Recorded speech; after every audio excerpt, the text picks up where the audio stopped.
الحمد لله رب العالمين والصلاة والسلام على أشرف الأنبياء والمرسلين نبينا محمد وعلى آله وأصحابه أجمعين أما بعد.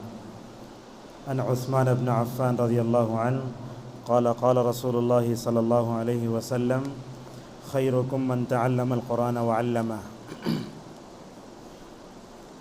معزز سامعین، نوجوان دوستو، ماہ رمضان اور قرآن انشاءاللہ اس تعلق سے 15 منٹ آپ کے سامنے گفتگو کرتے ہیں.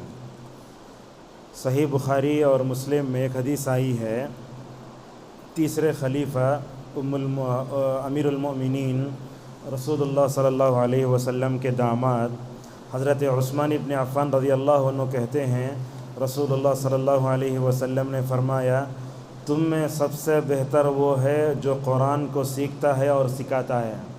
آپ جانتے ہیں ماہ رمضان کا قرآن سے بڑا گہرا تعلق ہے. پورے 12 مہینوں میں رمضان کو جو خصوصیت اور فضیلت حاصل ہے نا، وہ قرآن کی وجہ سے ہی ہے. قرآن کریم میں 3 مقامات میں اللہ نے اس کی طرف اشارہ کیا ہے. آج وہ آیتیں پڑھی جائیں گی. اللہ نے کہا شہر رمضان الذی انزل فیہ القرآن.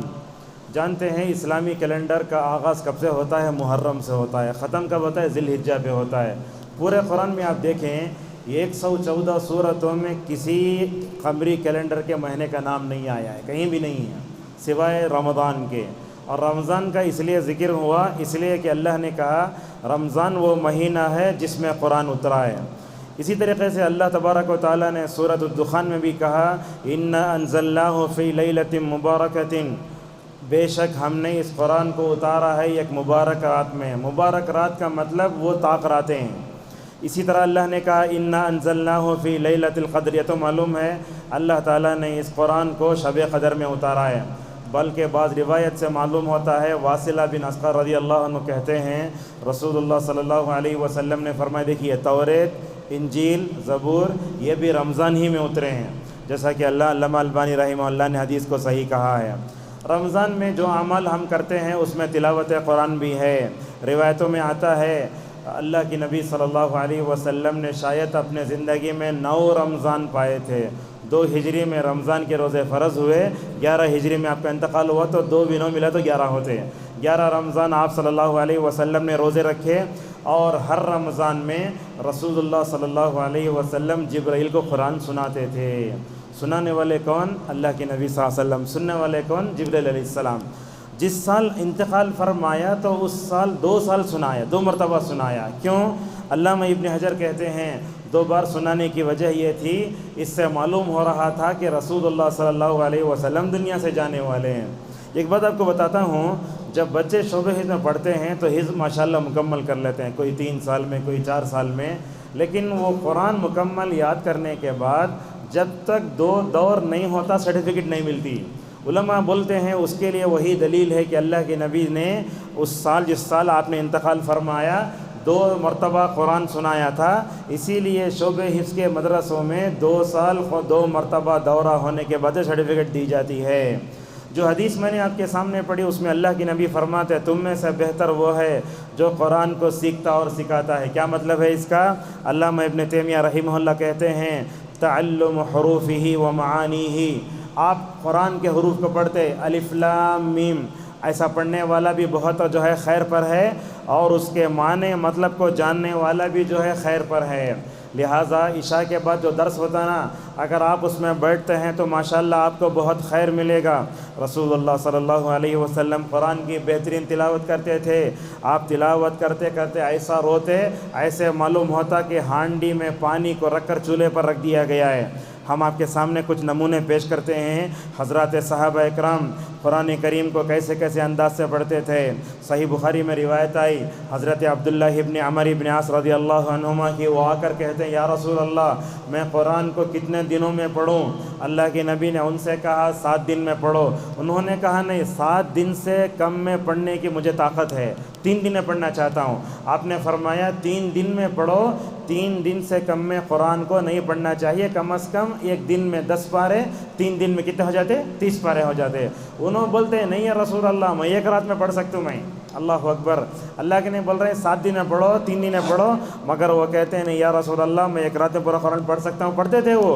اس کے بعد ہوا کیا، جیسے جیسے عمر بڑھتی گئی آنکھوں کی بینائی کمزور ہو گئی، اس موقع پر وہ جب بڑے ہو گئے آنکھوں کی بینائی چلی گئی تو کہنے لگے لیتنی قبلت رخصت رسول اللہ، اللہ کے نبی 3 دن میں 7 دن میں جو پڑھو بولے نا، اگر شاید اس اللہ کے نبی کی جو ہے وہ اتباع کرتا تو آج میری آنکھوں کی حالت یہ نہیں ہوتی۔ ایک روایت میں آپ کو سناتا ہوں، اہل حدیثوں میں سلفیوں میں کیا ہے، جب بھی کوئی نئی بات سنے تو لوگ شک کرنا شروع کر لیتے ضعیف حدیث بول کے۔ ایک میں عمل آپ کو سناتا ہوں، دیکھیے یہ طبرانی میں ہے، علامہ ابن کثیر، علامہ البانی، امین شنقیطی، یہ بڑے بڑے علماء ہیں، ان علماء نے نقل کیا ہے۔ دیکھیے غور سے سنیے، حضرت عثمان رضی اللہ عنہ نے 1 رکعت میں پورے قرآن پڑھا ہے، روایت صحیح ہے، شک کرنے کی گنجائش نہیں ہے۔ 1 رکعت میں حج کے دوران وہ حجر اسود ہے نا، وہاں کھڑے ہو کر انہوں نے ماشاءاللہ 1 رکعت میں ایک رات میں پورا قرآن پڑھا ہے۔ کیسے پڑھا ہے، کیسے ملا ہوگا؟ لہٰذا علماء کہتے ہیں اللہ تبارک و تعالیٰ نے ان کے وقت میں برکت دی تھی، اور آدمی بار بار قرآن پڑھا تو میں سمجھتا ہوں ایک پارہ پڑھنے کے لیے 20 منٹ لگتے ہیں۔ سورہ کہف ہم لوگ پڑھتے ہیں 15 منٹ میں ختم ہو جاتا ماشاءاللہ۔ سعود الشرائم کو سب دیکھیں گے، سورہ بقرہ پڑھو پڑھو تو شاید سوا گھنٹے میں پورا ہو جاتا ماشاءاللہ۔ جو قرآن بار بار پڑھتا ہے اس کے لیے قرآن پڑھنا بہت آسان ہے۔ جو رمضان سے 1 مہینہ پہلے حفظ قرآن کھولتے ہیں ان کے لیے بڑا مشکل ہے۔ اب سوال یہ ہے کہ انہوں نے 1 رکعت میں پورا قرآن پڑھا، اللہ کے نبی فرماتے ہیں کہ 3 دن سے کم میں قرآن نہیں پڑھنا چاہیے۔ اس کا اعتراض ہوا نا، اللہ کے نبی کی حدیث سے ٹکرایا حضرت عثمان رضی اللہ عنہ کا عمل، اس کا جواب بھی سن لیجئے۔ مشہور عالم دین ہیں علامہ ابن رجب حنبلی رحمہ اللہ، کہتے ہیں اگر اللہ کی طرف سے رمضان یا ذی الحجہ یا خیر کا نیکیوں کے کمانے کا موسم آتا ہے تو اگر اس موقع پر اگر کوئی بندہ 3 دن سے کم مدت میں قرآن پڑھ لیتا ہے، میں سمجھتا ہوں اس کے لیے کوئی حرج نہیں ہے۔ اب حضرت عثمان رضی اللہ عنہ 1 رکعت میں پورا قرآن پڑھے۔ ہمارے معاشرے میں کیا کرتے لوگ، شروع کے مطلب عشرے میں بھی مسجد کو نہیں آتے، آخری عشرے میں نہیں آتے، کیا کرتے شبینہ پڑھاتے ہیں۔ ایک دن میں 10 پارے، 2 دن میں 20 پارے، ایک جو ہے کیا رکعت میں 3 دن پارے پڑھتے ہیں۔ یہ کیسا عمل ہے؟ لہٰذا دیکھیں آپ، یہ شبینہ جو پڑھتے ہیں نا، یہ اصل میں جائز نہیں ہے۔ کیوں؟ اس لیے کہ لوگوں کو طاقت نہیں ہے 1 پارہ کھڑے ہونے کے، 3 پارے کہاں کھڑتے تھے 1 دن میں۔ حضرت عثمان رضی اللہ عنہ کا جو عمل تھا وہ ان کا انفرادی عمل تھا، ان کے پیچھے کھڑے ہو کر کوئی نماز نہیں پڑھے۔ لہٰذا ان تمام باتوں پر آپ توجہ دیں۔ میں آپ کو کچھ بتاتا ہوں۔ ابن عثیمین اور علامہ نووی رحمہ اللہ بتاتے ہیں حضرات صحابہ اکرام رمضان آتا تو 3 دن میں ماشاءاللہ قرآن پڑھ دیتے تھے۔ 3 دن میں ایک قرآن، 7 دن میں ایک قرآن۔ 7 دن میں جو قرآن پڑھنے کی باتیں آپ دیکھیں گے، قرآن میں 7 منزلیں اس لیے بنائی گئی۔ حضرات صحابہ اکرام کا معمول تھا 1 ہفتے میں ماشاءاللہ پورا قرآن پڑھ دیتے تھے۔ لہذا اس مہینے میں جو آدمی قرآن سے چھوٹا ہوا ہے، دور ہے، اس کو چاہیے کہ وہ تلاوت قرآن سے قریب ہو جائے۔ یہ تلاوت قرآن بڑی عظیم عبادت ہے، ذکر کی اعلیٰ صفت ہے۔ آپ جانتے ہیں ہمارے نوجوان بچے نیٹ کا ایگزام لکھتے 600 پیجوں کی پوری کتاب پڑھ لیتے۔ MBBS میں اگر 2,500 پیج بولے تو پڑھ لیتے، مگر قرآن پڑھنے کا ایک صفحہ موقع نہیں ملتا۔ صبح سویرے اٹھتے، ڈیٹا آن کرتے ہی واٹس ایپ پر 2,500 میسیج آتے، پڑھتے رہتے، وہ قرآن نہیں پڑھتے۔ یہ قرآن نہیں پڑھنا بہت بڑی غلط بات ہے یہ۔ لہذا دیکھیے واٹس ایپ کی میسیج پڑھنے سے کیا بھی نہیں ملتا آپ کو، ٹائم پاس ہوتا، مگر قرآن کی ہر پڑھنے پر کتنی نیکیاں ملتی؟ 10 نیکیاں ملتی ہیں۔ حضرت ابن مسعود رضی اللہ عنہ کہتے ہیں الف لام میم پڑھے تو ماشاءاللہ 3 نیکیاں 30 نیکیاں ملیں گی، اور جو آدمی پڑھتے ہوئے اٹکتا ہے، اللہ کے نبی صلی اللہ علیہ وسلم نے فرمایا اس کے لیے 2 اجر ہے۔ اور جو مومن قرآن پڑھتا ہے اس کی مثال دی گئی، کہا اس کی مثال عطر کی طرح ہے، اس میں مزہ بھی اچھا ہے، اس کی خوشبو بھی اچھی ہے۔ رات میں کھڑے ہو کر جو لوگ تلاوت قرآن کرتے ہیں شریعت کی نظر میں وہ قابل رشک ہیں، اور اللہ کے نبی صلی اللہ علیہ وسلم نے یہ بھی فرمایا اگر تم قرآن پڑھو گے اللہ تبارک و تعالیٰ تمہارے لیے دنیا میں نور دے گا۔ وہ نور کیا ہو؟ اور خصوصاً جمعہ کا موقع آتا نا، اس وقت بھی ہم سورہ کہف بھی نہیں پڑھتے۔ سورہ جمعہ کیسے گزارتے معلوم؟ ہم لوگ وہ کرسچن جو سنڈے گزارتے ہیں ویسے گزارتے ہیں، اچھا کھانا، اچھا پینا، پان کھانا، سو جانا۔ یہ طریقہ نہیں ہے جمعہ گزارنے. جمعہ گزارنے کا طریقہ کیسے ہونا چاہیے؟ آپ جمعہ کے دن کو ایسے گزارو، بولتے جس کا جمعہ اچھا اس کا پورا ہفتہ اچھا. لہذا اللہ کے نبی فرماتے جو بندہ سورہ کہف پڑھتا ہے اللہ تعالیٰ اس جمعہ سے لے کر آئندہ جمعہ تک ایک نور دے گا. بعض روایتوں میں آیا جہاں سے بیٹھ کر آپ پڑھتے کعبۃ اللہ تک اللہ تعالیٰ نور دے گا. اللہ اکبر. یہ کتنا کلومیٹر ہے؟ میں سمجھتا ہوں انڈیا سے کعبۃ اللہ تقریباً 4000 کلومیٹر دور ہے. اللہ تعالیٰ اتنا لمبا نور دے گا. اور دیکھتے ہیں ہمارے زندگی میں غفلت بھی بہت ہے. اللہ کے نبی فرماتے ہیں جو آدمی دن میں 10 آیتیں پڑھ لیا غفلت سے نکل جائے گا. اور ایک بات بھی ہے، آپ جانتے ہیں ہماری زندگی میں برکت بھی نہیں ہے. رمضان دیکھو اب آیا اب چلے جائے گا. لہذا آپ یہ چاہتے ہیں کہ ہمارے زندگی میں برکت ہو تو ہمیں تلاوت قرآن کرنا چاہیے. آپ دیکھتے نہیں کرسچنوں کو جہاں بھی جاتے اپنے بیگ میں وہ جو ہے رکھے رہتے بائبل. اگر سگنل بھی آیا اٹھا کر پڑھنا شروع کرتے ہیں. ہمیں سگنل کا موقع آیا تو ہم لوگ کیا کرتے تھے جو ہے نعوذ باللہ واٹس ایپ کی میسیج دیکھتے ہیں. اللہ کے نبی نے بھی فرمایا لوگو تم قرآن پڑھو اور روزہ رکھو، یہ دونوں چیزیں انشاءاللہ قیامت کے دن جو ہے بندوں کے لیے سفارش کریں گی.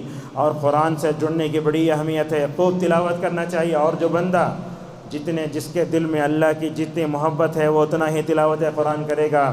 حضرت عثمان رضی اللہ عنہ کہتے ہیں جو بندہ قرآن پڑھتا ہے کبھی بیزار نہیں ہوتا. اگر قرآن پڑھتے پڑھتے بیزار آ گیا، دل نہیں لگا، تو سمجھ جاؤ کہیں ہمارے دل میں کہیں نہ کہیں خلل ہے. یا تو اللہ کی محبت نہیں ہے یا تو قرآن سے محبت نہیں ہے. اسی طریقے سے قرآن جب پڑھتے نا غور سے توجہ سے پڑھو. یا ایھا الذین آمنوا قرآن میں آتا نا، ابن مسعود رضی اللہ عنہ کہتے ہیں جب یا ایھا الذین آمنوا آتا نا اس پہ انگلی رکھتے ہوئے تصور کرو میں اللہ سے بات کر رہا ہوں، اللہ مجھ سے کچھ کہنا چاہتا ہے. اس توجہ سے پڑھو اور صحیح جگہ بیٹھو. بعض لوگوں دیکھتے ہیں وہ مسجد کے نکلنے گیٹ ہوتا ہے وہاں بیٹھتے ہیں، سب کے پاؤں دیکھتے رہنا وہاں بیٹھ جا کے. اسی طریقے سے ہمیں قرآن پڑھنے سے پہلے مسواک بھی کرنا چاہیے. ہم دیکھتے ہیں اہل حدیثوں میں مسواک کی سنت کی اہمیت نہیں ہے. تبلیغی جماعت کے لوگوں کو دیکھو ماشاءاللہ جب بھی مطلب جو وضو کرتے مسواک کرتے. مسواک کی سنت کو آپ لازم پکڑو. اللہ کے نبی فرماتے ہیں طیبوا افواہکم بالسواک فإنہا طرق القرآن. آپ نے کہا کہ نماز یہ قرآن کی تلاوت سے پہلے مسواک کر لو. میں آپ سے پوچھتا ہوں اگر کسی بڑی کمپنی میں اگر گئے آپ، وہاں انٹرویو ہوتا بولے تو آپ کی منہ میں بات آتی ہے بولے تو چاکلیٹ ڈالنے کو جاتے. یہ دنیا میں جو ہے مطلب کوئی جو ہے مطلب آپ کام کرنے کے لیے اتنا کرتے، مگر اللہ کا کلام پڑھنے کے لیے اپنے منہ کو پاک کر کے آنا چاہیے. اور اس طریقے سے قرآن کی تلاوت کرتے ہوئے بات بھی نہیں کرنا چاہیے. بعض لوگ دیتے قرآن کھول لے کے ادھر ادھر دیکھتے رہتے، ایسے نہیں ہونا چاہیے. اور اسی طریقے سے قرآن کو پڑھتے وقت زمین پر بھی نہیں رکھنا چاہیے. اب اہل حدیث ہم پوچھتے دلیل کہاں ہے اس کی؟ یاد رکھیے قرآن کا جو ادب ہوتا ہے نا یہ ایک ظاہری ادب ہوتا ہے، ایک باطنی ادب ہوتا ہے. بعض لوگوں کو ہم نے دیکھا مدینے میں قرآن کو پیر پہ رکھ کے پڑھ رہا ہے.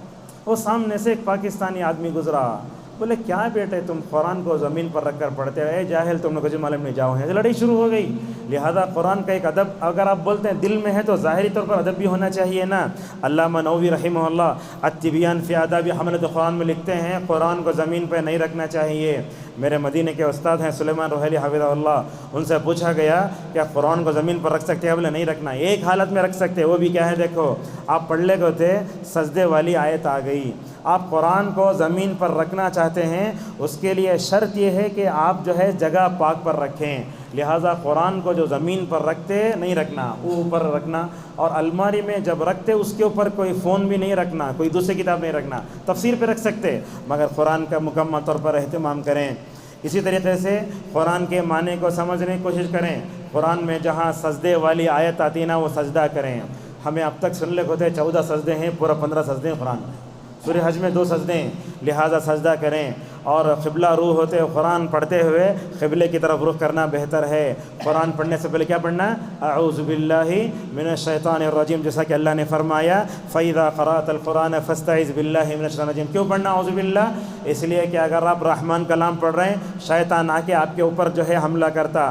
اگر آپ اعوذ باللہ پڑھ کے پڑھے تو ماشاءاللہ شیطان کا حملہ نہیں ہوتا. اگر کوئی سورت پڑھتے ہیں تو بسم اللہ پڑھیے اور قرآن کے حروف کو صاف صاف ادا کیجیے. ہم دیکھتے ہماری جو زبان رہتی ہے وہ ہماری زبان کا ہمیں اس کے اوپر اثر ڈالتے ہیں. مثال کے طور پر ہم نے بعض لوگوں کو دیکھا وَوَجَدَكَ عَائِلًا فَأَغْنَى. ابھی سے غین پڑھنے نہیں آتا، پڑھتا وَوَجَدَكَ عَائِلًا فَأَغْنَىٰ۔ کیرلا کے لوگوں کو دیکھتے الارض پڑھ تو الارل پڑھتے ہیں، وہ لام آتا مطلب کنڑا میں تلگو میں الارل، وہ نہیں پڑھنا چاہیے۔ لہٰذا اچھی قرآن کی عادت ڈالیں اور جو ہے تلاوت سنیں، دوسروں کی عمل کی کوشش کریں۔ اور اگر آپ یاد رکھو ایک دن میں آپ قرآن پڑھ نہیں پائے تو سمجھ جاؤ آپ گنہگار ہیں۔ آپ کا گناہ کیا کر رہا ہے؟ آپ کو تلاوت قرآن سے روک رہا ہے۔